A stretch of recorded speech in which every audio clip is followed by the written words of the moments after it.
गणित कक्षा 11वीं एनसीईआरटी की प्रश्नावली 4.1 का प्रश्न क्रमांक है 6वां कि 1.2 धन 2.3 धन 3.4 धन डैश डैश डैश धन एन धन 1 यह लिखा है इसका एनवां पद बराबर हमको सिद्ध करना कि एन धन 1 एन धन 2 बटे 3 यह सिद्ध करना। तो माना कथन पी एन अपन ने द्विपद यहाँ अपन ने कथन मान लिया पी एन, तो पी एन बराबर 1.2 धन 2.3 धन 3.4 धन डैश डैश डैश धन एन धन 1 बराबर एन धन 1 एन धन 2 बटे 3। तो यदि हम यह एनवां पद है, यदि एन बराबर 1 लेंगे तो पहला पद आ जाएगा। यदि एन बराबर 1 के लिए कथन सिद्ध होता है तब हम मान लेंगे कि एन बराबर के लिए भी सत्य है। उसके बाद एन बराबर के धन 1 के लिए भी यदि कथन सत्य है तब n all n belongs to n के लिए कथन क्या होगा, सत्य हो जाएगा। तो पहले हम एन बराबर 1 के लिए सिद्ध करें। तो एन बराबर 1 के लिए LHS लिया हमने एनवां पद। एनवां पद यहाँ 1 भी ले सकते हैं एन के लिए, तो यह पहला पद ही आएगा क्योंकि अगर हमने एन का मान 1 लिया है तो पहला पद, एन का मान 2 तो दूसरा पद।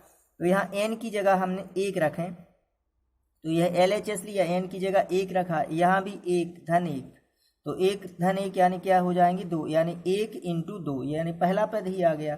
तो यह आ जाएगा 1 और 2 का गुणा होगा तो 2, यह LHS आ गया। अब RHS चेक करें, एन बराबर 1 के लिए कथन सत्य है या नहीं। RHS में एन धन 1 और एन धन 2 बटे 3 लिया अपन ने, एन का मान 1 रख दिया, यहाँ भी एन का मान 1, यहाँ भी एन का मान 1, तो 1 इंटू 1 और 1 2, यहाँ हो जाएंगे 3, तो यह आ जाएगा 1 गुणित 2 गुणित 3 बटे कितनी 3, 3 से 3 कट जाएंगे, 2 एकम 2 यानी LHS बराबर RHS। तो अतः कथन P1 सत्य है। अब मान लेते हैं अपन इसमें कि माना कथन n बराबर k के लिए भी सत्य है, तो अब k के लिए तो कथन Pn क्या है, कथन जहाँ n की जगह पे यहाँ k रख दें, n बराबर k मान रहे तो यहाँ k आ जाएगा, यहाँ k, यहाँ भी k, इसमें k, यहाँ k धन 1 और k धन 2 हो जाएगा। तो n बराबर माना कथन n बराबर k के लिए भी सत्य है, तब यहाँ बन जाएगा पी के 1 इंटू 2 धन 2 इंटू 3 धन 3 इंटू 4 धन, यहाँ n था तो यहाँ बन जाएगा k धन 1 बराबर k धन 1 k धन 2 बटे 3। यह बना लिया हमने समीकरण नंबर 1। अब अपन n बराबर k धन 1 के लिए सिद्ध करें। अपन ने माना है कि कथन n बराबर k के लिए सत्य है। अब अपन यदि n बराबर k धन 1 के लिए भी कथन सत्य है तब गणितीय आगमन के सिद्धांत से all n belongs to n के लिए कथन सत्य हो जाएगा। तो n बराबर k धन 1 लिया हमने, तो p जहाँ k रखा है वहाँ रख रहे हैं k धन 1, तो p यहाँ k की जगह k धन 1, क्योंकि n की जगह हमने k रखा था, अब n बराबर k धन 1 रखना है तो जहाँ k रखा है वहाँ k धन 1 रख दें। तो यह p k धन 1 जो कथन होगा यहाँ 1 इंटू 2 2 इंटू 3 3 इंटू 4 धन, यहाँ k की जगह क्या रख दें हम, यह तो ज्यों का त्यों पद लिखा k धन 1। अब इसके आगे वाला यहाँ k की जगह क्या रखना है हमको, k धन 1, तो यह k धन 1 रख दिया।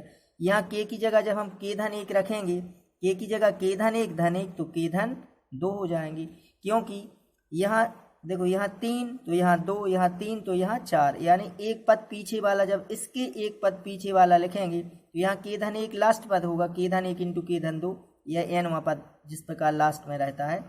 तो इसके पीछे वाला यहाँ k आएगा, इसके k धन 2 के पीछे k धन 1 आएगा, जैसे 2 के बाद 3 3 के बाद 4, इसी प्रकार k के बाद k धन 1 तो k धन 1 के बाद k धन 2, तो इसका लास्ट पद होगा जो, क्योंकि हमने n की जगह क्या रखा है k धन 1, तो k की जगह जब k धन 1 रखेंगे और k की जगह k धन 1 तो k धन 1 धन 1 यानी k धन 2। तो यहाँ तो इसमें जब हमने k की जगह k धन 1 रखा तो यहाँ भी रखेंगे, तो k की जगह जब k धन 1 तो यह आ जाएगा, और k की जगह k धन 1 रखेंगे, धन 1 यहाँ पर है तो k धन 2 बन जाएगा। k धन 2 है और k की जगह हम k धन 1 रखेंगे तो k धन 1 धन 2 यानी k धन 3 बटे 3, यह RHS। अब यदि हम इसका LHS लें और RHS सिद्ध हो गया, अब इसका मतलब कथन n बराबर k धन 1 के लिए भी सत्य है, तो इसका हमने लिया LHS 1 इंटू 2 धन 2 इंटू 3 धन 3 इंटू 4 धन k धन 1 k धन 1 k धन 1 और इंटू k धन 2, यह LHS ले लिया। तो यहाँ तक देखें, यहाँ तक तो समीकरण 1 का मान है, 1 इंटू 2 2 इंटू 3 3 इंटू 4 धन k धन 1 का मान, तो यहाँ तक इसका हम मान रख दे रहे समीकरण 1 से, इसका मान यह है समीकरण 1 से, और यह और बचा k धन 1 और k धन 2, तो यहाँ लिख दिए। अब इसका एलसीएम ले लें तो के का पहले इसमें गुणा कर दें, के वर्ग धन के और के धन 2, 3 का यहाँ लघुत्तम से 3 के धन 1 इंटू के धन 2। अब इसका गुणा कर देंगे, 3 का हम बाद में गुणा कर रहे हैं, बटे में 3। तो पहले के वर्ग धन के का के धन 2 में गुणा कर दें, फिर इन दोनों का गुणा करके बाद में 3 का गुणा करें, बटे में 3। तो जब इनका गुणा होगा तो क्या आ जाएगा, के घन 2 के वर्ग धन के वर्ग धन 2 के, दोनों का गुणा कर दिया। अब ये 3, अब के धन 1 और के धन 2 का गुणा किया तो के वर्ग धन के धन 2 के धन 2 आएगा। अब 3 का और इसमें गुणा कर दे तो 3 के वर्ग धन 3 के धन 3 दूनी 6 के धन 3 दूनी 6। अब इन्हें इकट्ठा कर दें, जोड़ दें, तो यहाँ कितना आ रहा है, के घन, यहाँ के घन, तो यह तो के घन है, के घन धन 2 के वर्ग धन के वर्ग धन 2 के, यहाँ 3 का गुणा कर दिया तो यह बन गया। तो के घन तो ज्यों का त्यों लिखा, यहाँ 3 के वर्ग और के वर्ग 4 और 2 6, 6 के वर्ग, यहाँ के जोड़ें कि 2 के और 3, 2 और 3 5 और 6, 11 के धन 6 बटे 3। अब इसे हम लास्ट में किस प्रकार गुणनखंड से तोड़ते हैं, यहाँ 6 है तो यहाँ 11 को तोड़े अपन 6 धन 5 में, क्योंकि 6 यहाँ तो 6 की चाहिए यहाँ अपन को, तो 6 तो यहाँ 6 की धन 5 की, पहले 6 की यहाँ लास्ट में और यहाँ 5 की, तो 6 की धन 5 की। अब यहाँ के घन है, यहाँ 5 आ गया तो 6 को किस प्रकार तोड़ना है कि 5 और 1 6, क्योंकि इस साइड से तोड़ना है, यहाँ 6 तो यहाँ 6, 6 और 5 कितने हो गए 11। अब यहाँ कितनी आती 6 की वर्ग, तो यहाँ 5 आ गए तो यहाँ भी 5 के ही चाहिए, तो 5 के वर्ग धन के वर्ग और यहाँ के घन। तो अब इसके देख लें, यह के घन के वर्ग धन 5 के वर्ग हो गए, हो जाएंगे 6 के वर्ग, 5 के धन 6 के यानी 11 के धन 6 बटे 3। यहाँ से कामन निकालें तो यहाँ के वर्ग कामन निकाल दिया तो के बचेगा, यहाँ 1 बच जाएगा। यहाँ 5 के वर्ग धन 5 के हैं तो 5 के कामन, तो यहाँ 5 के कामन लेंगे तो यहाँ के बचेगा, धन 1 बच जाएगा। धन 6 कामन निकालें यहाँ तो यहाँ के बचेगा, धन 1, के धन 1 के धन 1 के धन 1, तीनों में से कामन निकाल दिए तो बच जाएगा के वर्ग धन 5 के धन 6 बटे 3। इसके दो गुणनखंड 3 दूनी 6, 3 और 2 5, तो 3 और 2 में टूट जाएगा यह, तो के धन 1 यहाँ के वर्ग 3 के धन 2 के धन 6, इसमें से के कामन निकल आएगा तो यहाँ बच जाएगा के धन 3, यहाँ धन 2 कामन तो के धन 3, के धन 3 के धन 3 दोनों में से कामन और यहाँ के धन 2, तो यहाँ के धन 1 पहले से कामन है। अब दो गुणनखंड इसके आ गए, के धन 3 और के धन 2 वो बटे 3, तो के धन 1 के धन 2 के धन 3 बटे 3, यह RHS सिद्ध हो गया, यही RHS है। तो अतः कथन P के धन 1 भी सत्य है, इसलिए गणितीय आगमन के सिद्धांत से all n belongs to n के लिए कथन सत्य है। यह प्रश्न 6वां सिद्ध हो गया। इसका प्रश्न 7वां है कि माना कथन Pn, यह क्वेश्चन है कि 1 इंटू 3 धन 3 इंटू 5 धन 5 इंटू 7 धन डैश डैश डैश धन 2n ऋण 1 इंटू 2n धन 1 बराबर n 4n वर्ग धन 6n ऋण 1 बटे 3। यह हमने कथन मान लिया। तो n बराबर 1 के लिए यह nवां पद ले लें अपन, 2n ऋण 1 और 2n धन 1 LHS में।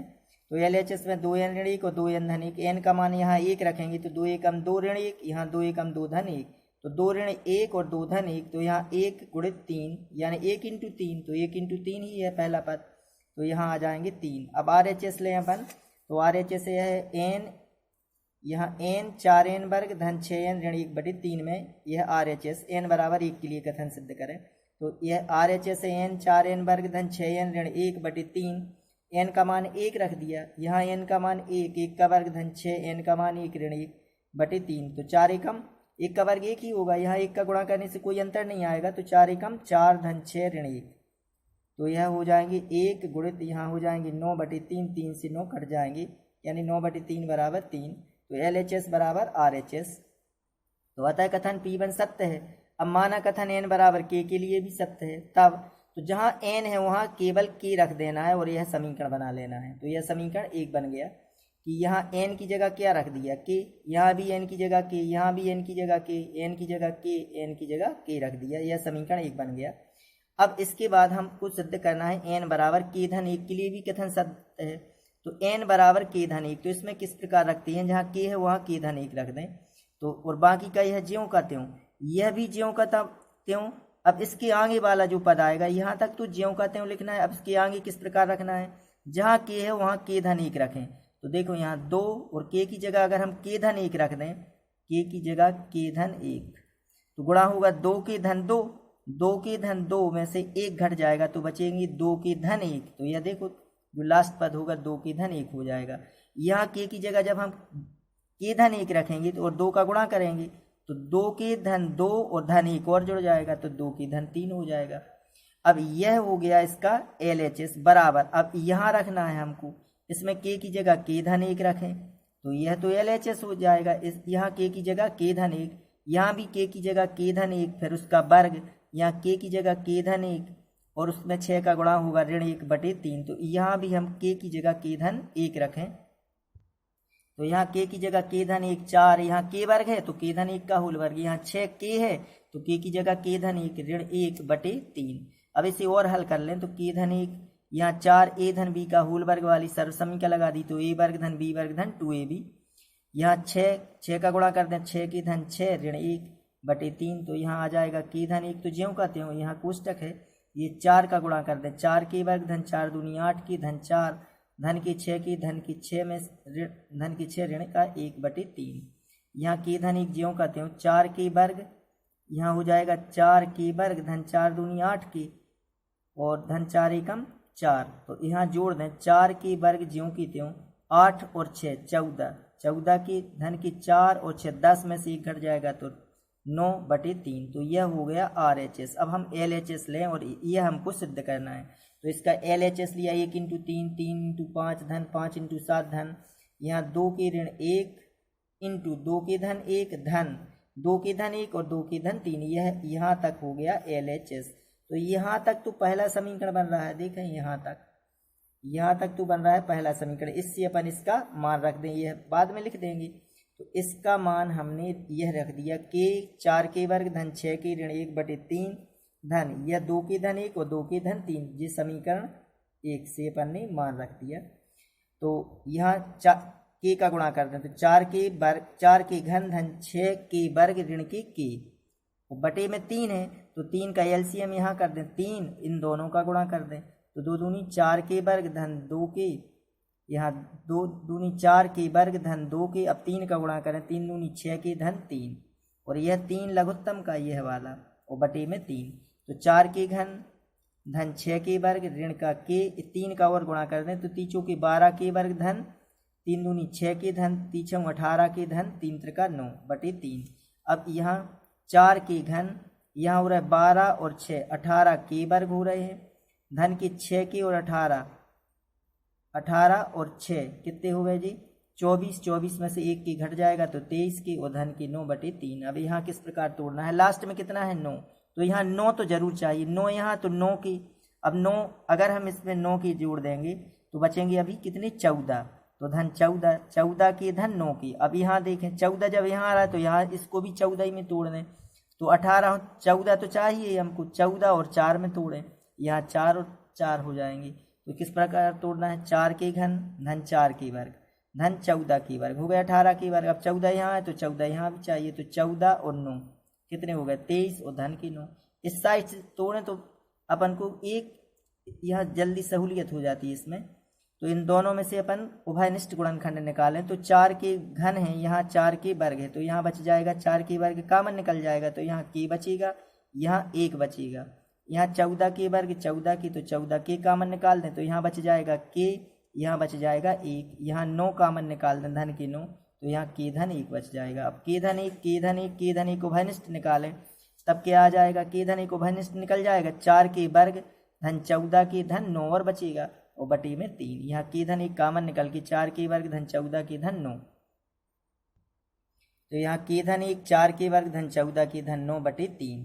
तो यह आ गया अपना RHS।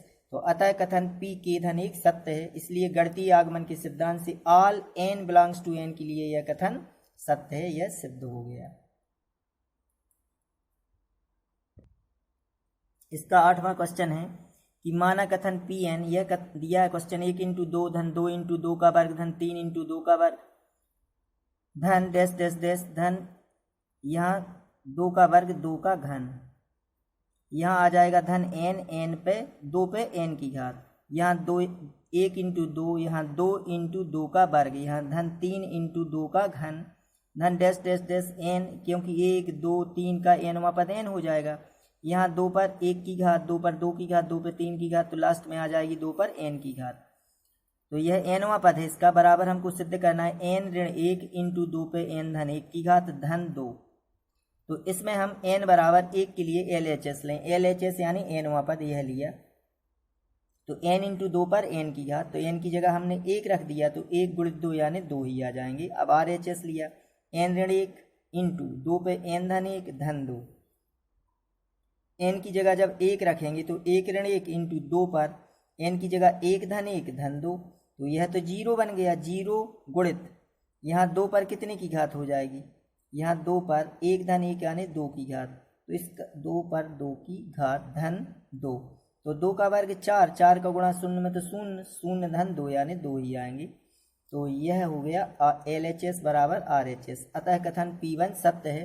अब माना कथन n बराबर k के लिए भी सत्य है, तो जहाँ n है वहाँ केवल k रखना है कथन Pn में, तो n की जगह हमने k रख दिया, तो यहाँ भी n की जगह k, यहाँ 2 पर k की घात n की घात थी यहाँ, तो k की घात हो जाएगी बराबर n ऋण 1, तो यहाँ k ऋण 1 हो जाएगा, 2 पर n धन 1, तो यहाँ k धन 1 धन 2, यह बना लिया समीकरण 1। अब n बराबर k धन 1 के लिए, अगर n बराबर k धन 1 लिया अपन ने, तो जहाँ जहाँ k है वहाँ k धन 1 रख दें, तो यहाँ k है तो k धन 1 रख दिया, यहाँ k है तो यह पद तो ज्यों का त्यों लिखना है, क्योंकि यह पीछे वाला पद है, इसके आगे अब k की जगह रखा हमने k धन 1, यहाँ k की जगह k धन 1, तो यहाँ 2 पर k की घात है, तो यहाँ k धन 1 की घात हो जाएगी। अब बराबर यह k की जगह जब हम k धन 1 रखेंगे, k की जगह k धन 1, तो धन का 1 और ऋण का 1 कट के केवल k बच जाएगा, यह k बचा। 2 पर k धन 1 रखें, धन 1 और जोड़ दें, तो k धन 1, k की जगह k धन 1 धन 1 यानी k धन 2 बन जाएंगे, और धन के यह 2। अब यह हम LHS ले रहे हैं, और यदि हमने यह RHS सिद्ध कर दिया, इसका मतलब कथन n बराबर k धन 1 के लिए भी सत्य है, तो यहाँ से यहाँ तक ले लें LHS, और यहाँ तक यह तो समीकरण 1 का मान बनेगा। देखो k 2 पर k की घात, यहाँ इसका मान इतना रख देंगे अपन, देखो यहाँ से यहाँ तक यही बन रहा है, तो यहाँ समीकरण 1 का मान रख देंगे, यह और बचेगा। तो इसका LHS लिया, 1 इंटू 2 धन 2 इंटू 2 का वर्ग धन 2 इंटू 2 का घन, धन डैश डैश k इंटू 2 पे k की घात धन, यहाँ LHS ले लिया k धन 1 और 2 पर k धन 1 की घात, तो यहाँ तक तो बन रहा है समीकरण 1 का मान इतना, तो समीकरण 1 से इसका मान रख दें, k ऋण 1 2 पर k धन 1 की घात धन 2, यहाँ तक ये इतना मान रख दिया धन। अब ये बचेगा k धन 1 और 2 पर k धन 1, यहाँ समीकरण 1 से,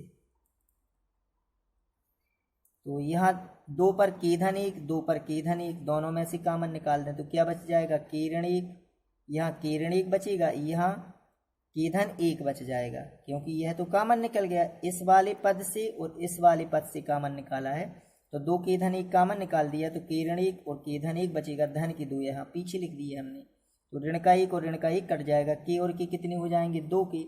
अब यहाँ अलग अलग लिख दें, 2 गुणित k इसको, तो 2 पर 1 की घात है, यहाँ 2 पर k धन 1 की, तो आधार समान है तो गुणा में घातें जुड़ जाएंगी, तो 2 पर हो जाएगी k धन 2 की घात, k धन 2 की घात इंटू यह k बचेगा धन 2, तो k को आगे लिख दें, k इंटू k 2 पे k धन 2 की घात धन 2।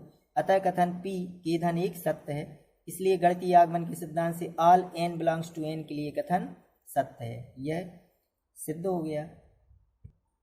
इसका 9वां क्वेश्चन है कि 1/2 धन 1/4 धन 1/8 धन डैश डैश डैश धन 1/2 पर n की घात बराबर 1 ऋण 1/2 पर n की घात, तो यह माना कि कथन Pn है यह, तो कथन Pn, तो n बराबर 1 के लिए LHS लें, तो इसका nवां पद है 1/2 पर n की घात, तो 1/2 पर n की घात nवां पद, तो n की जगह 1 रखा, तो 1/2 पर 1 की घात यानी 1/2, तो यह तो LHS आ गया। अब RHS लें, 1 ऋण 1/2 पर n की घात, तो 1 ऋण 1/2 पर n की जगह हमने 1 रख दिया, तो 1/2, यहाँ 2 का गुणा कर देंगे, या 1 ऋण 1/2 इसे और हल कर दें, 2 एकम 2 ऋण 1 यानी 1/2, तो LHS और RHS बराबर हो गया। अब मान ले रहे n बराबर k के लिए भी कथन सत्य है, तो जब n बराबर k के लिए लेंगे तो जहाँ n है वहाँ केवल हमको k रखना है। तो यहाँ 2 ऋण 1/2 यानी 1/2, तो LHS और RHS बराबर हो गया, अतः कथन P1 सत्य है। तो माना कथन n बराबर k के लिए भी सत्य है, तो जो कथन Pn है उसमें केवल n की जगह k रख दिया। यह समीकरण 1 बना लिया अपन ने यहाँ तक। अब n बराबर k धन 1 के लिए, अगर n बराबर k धन 1 के लिए भी कथन सत्य है तब यह सिद्ध हो जाएगा। तो n की जगह जहाँ हमने अभी k रखा था अब रख रहे हैं k धन 1, तो यहाँ k है वहाँ भी k धन 1 रख सकते हैं, तो k की जगह k धन 1 रख दिया। तो यहाँ भी 1/2k, यह ज्यों का त्यों। अब इसके आगे वाला पद कैसा लिखेंगे, 1/2 पर k धन 1 की घात, यह लिख दिया, बराबर इसमें भी k की जगह k धन 1 रखना है, तो 1 ऋण 1 1/2 पर k की जगह रख दें k धन 1, तो यह हो गया कथन p k धन 1। अब इसे हम सिद्ध करें कि यह दोनों पक्ष बराबर हैं। तो यहाँ तक तो समीकरण 1 का मान बन रहा है 1/2 पर k की घात, यहाँ तक इसका मान अलग रखेंगे। तो इसमें हमने LHS लिया यह वाला, तो यह LHS ले लिया, यहाँ तक बन रहा है समीकरण 1 का मान। तो यहाँ 1/2 धन 1/4 धन 1/8 धन डैश डैश डैश धन 1/2 पर k की घात, इसका मान बन जाएगा कितना समीकरण 1 से, 1 ऋण 1/2 पर k की घात। तो यह मान रख दिया 1 ऋण 1/2 पर k की घात धन यह और रख 1/2 पर k धन 1 की घात। अब यहाँ यह समीकरण 1 से मान रख दिया है 1 ऋण 1/2 पर k की घात, इसे हम ऐसा लिख सकते हैं 2 पर k धन 1 की घात है, तो 1 की घात के लिए 2 पर k की घात इंटू 2, क्योंकि इस पर 1 की घात आधार समान है तो गुणा में घातें जुड़ जाएंगी। अब यहाँ से कामन निकाले, यहाँ 1/2 की, यहाँ 1/2 पर k की घात 1/2 पर k की घात, तो हमने यहाँ 1 ऋण 1/2 पर k की घात कामन निकाल दिया, तो यहाँ बच जाएगा 1, यहाँ ऋण का भाग धन में तो ऋण, और यहाँ 1/2 पर k की घात कामन निकल जाएगा तो 1/2 और बच जाएंगे यहाँ। अब 2 एकम 2 ऋण 1 यानी 1/2, अब इसका इसमें गुणा कर दें तो 1 ऋण 1/2 का इसमें गुणा, तो 1 का 1 में हो 1/2 के इंटू 1/2, अब इसका गुणा करेंगे तो कितना आ जाएगा कि इसी यहाँ लिख सकते हैं 1 ऋण 1/2 पर यहाँ k की घात, यहाँ 1 की घात, तो यहाँ बन जाएगी 2 पर k धन 1 की घात। यही RHS में हमको सिद्ध करना है, यह RHS है, यही सिद्ध करना है। तो 1 ऋण 1/2 पर k धन 1, यह RHS आ गया, अतः कथन p k धन 1 भी सत्य है। इसलिए गणितीय आगमन के सिद्धांत से all n belongs to n के लिए कथन सत्य है। इसका जो 10वां क्वेश्चन है कि 1/2 इंटू 5 धन 1/5 इंटू 8 धन 1/8 इंटू 11 धन डैश डैश डैश धन 1/3n ऋण 1 इंटू 3n धन 2 बराबर n/6n धन 4, यह सिद्ध करना है। तो यह मान लिया कि कथन Pn है, जो n बराबर 1 के लिए पहले सिद्ध करें, तो n बराबर 1 के लिए LHS लिया हमने 1/3n ऋण 1 3n धन 2, यह RHS है। तो n की जगह 1 रखा, यहाँ पर n की जगह 1 ऋण 1, यहाँ n की जगह 1 धन 2, तो 3 एकम 3 ऋण 1 यानी 2, यहाँ 3 एकम 3 2 5, 5 दूनी 10, 1/10 आ गया। तो यहाँ RHS आएगा, जो RHS लिया अपन ने n/6n धन 4, तो n की जगह 1 रखें तो 1 यहाँ 1 रखेंगे तो 6 एकम 6 धन 4 यानी 6 एकम 6 धन 4 यानी 1/10, तो 1/10 1/10 दोनों में आ गए, यानी LHS बराबर RHS। तो कथन n बराबर 1 के लिए कथन सत्य है, तो अतः कथन P1 सत्य है। माना कथन n बराबर k के लिए भी सत्य है, तब जहाँ n है वहाँ केवल k रख देना है, तो यहाँ k रख दिया। यहाँ 3n ऋण 1 था तो यहाँ 3 की ऋण 1 3 की धन 2 बराबर यहाँ n/6n धन 4, तो यहाँ k/6 की धन 4, यह बन गया समीकरण नंबर 1। अब n बराबर k धन 1 के लिए हमको सिद्ध करना, तो n बराबर k धन 1 के लिए, तो जहाँ k है वहाँ k धन 1 रख दें। तो यहाँ तक तो ज्यों का त्यों लिखें यह। अब हम जब k धन 1वां पद लिखते हैं कथन, तो किस प्रकार रखेंगे, जहाँ k है वहाँ k धन 1 रखें, तो 3 या k की जगह अगर हम k धन 1 रख दें, वो 3 का गुणा, तो 3 के धन 3 में से 1 घट जाएगा तो कितना आएगा, 3 के धन 2 आ जाएगा। यहाँ k धन 1 रख दें तो 3 के धन 3 धन 2 यानी 3 के धन 5 बन जाएगा यह वाला पद। तो यहाँ देखें 1/3 के ऋण 1 3 के धन 2 धन। अब इसमें k की जगह जब हम k धन 1 रखेंगे तो 3 के धन 2 बन जाएगा, क्योंकि 3 के धन 3 में से 1 घट जाएगा तो 3 के धन 2 बचेगा। यहाँ के की जगह जब के धन 1 रखें तो 3 के धन 3 और धन के 2 यानी 3 के धन 5। इसी प्रकार के की जगह यहाँ के धन 1 रखना है। यहाँ 6 के की जगह जब के धन 1 रखेंगे यहाँ और 6 का गुणा करेंगे तो 6 के धन 6 और धन 4 यानी 6 के धन 10 बन जाएंगे। तो यह बन गया RHS और यह LHS। अब हम LHS ले रहे हैं और RHS यदि सिद्ध हो गया तब कथन सिद्ध हो जाएगा। तो LHS बराबर 1/1 2 × 5 धन 1/5 × 8 धन 1/8 × 11 धन डैश डैश डैश धन लास्ट वाला पद यह है धन यह लास्ट वाला। तो यहाँ तक तो बन रहा है समीकरण 1 से मान यहाँ तक। तो इसका हम समीकरण 1 से मान रख दें k/6 के धन 4। अब ये और बचेगा 1/3 के धन 2 और 3 के धन 5। तो इसे हल करें। यहाँ 2 तो कामन निकल रहा है इसमें तो k/2 कामन निकाल दिए तो 3 के धन 2 बचेगा। धन 3 के धन 2 3 के धन 5। यहाँ 3 के धन 2 3 के धन 2 दोनों में है तो इसे हम कामन निकाल दें 1/3 के धन 2। तो यहाँ बच जाएगा k/2 यहाँ बच जाएगा 1/3 के धन 5। अब यहाँ लघुत्तम से हल कर लें तो इसका इसमें गुणा हो जाएगा इसका इसमें और ये LCM आ जाएगा। तो 1/3 के धन 2। अब 3 दूनी 6 6 को ऐसा तोड़ें जोड़ 5 हो तो 3 और 2 में इससे भी तोड़ दें गुणनखंड तोड़ लें इसके। तो 3 के वर्ग धन 3 के धन 2 2 के धन 2 इस प्रकार टूट जाएगा यह। तो यह तो कामन है 1/3 के धन 2 यहाँ तोड़ दिए 3 के वर्ग 5 के को तोड़ा 3 के धन 2 के धन 2 बटे 6 के धन 10 के का गुणा कर दिया। तो अब यहाँ से कामन निकालेंगे अपन 3 की तो यहाँ बच जाएगा के धन 1। यहाँ 2 कामन निकालेंगे तो के धन 1 के धन 1 के धन 1 दोनों से कामन 3 के धन 2। यहाँ 3 के धन 2 यहाँ भी 3 के धन 2 यह कट जाएंगे। के धन 1/6 के धन 10 यही RHS में हमको सिद्ध करना था तो RHS। अतः कथन P के धन 1 सत्य है। इसलिए गणितीय आगमन के सिद्धांत से all n belongs to n के लिए कथन सत्य है।